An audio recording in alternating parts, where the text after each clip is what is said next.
Мінеки біздің соттар енді адамдарды, жазықсыз шыққан адамдарды қамап, конституция бойынша олар білет заңгерлер, біздің 100% құқымыз бар екен шығуға.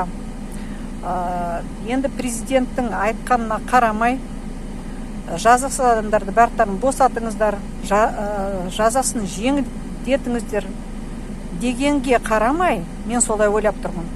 Мінеке, қаншама уақыт ұстап, кеше мен шықтым, мына екі жігітті жібермесеңдер, мен кетпеймін деп, қаншама отырдым, айттым, мінеке, неге береді, ана сот өтеді түстен кейін деп.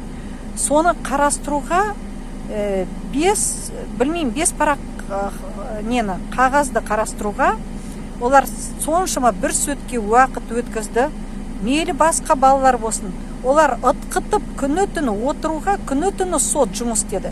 Енді қазір сот шығаруға адамдарды кезекке қойып, мінеки бәленбай күн жұмыс істеп жатыр, бәленбай күн.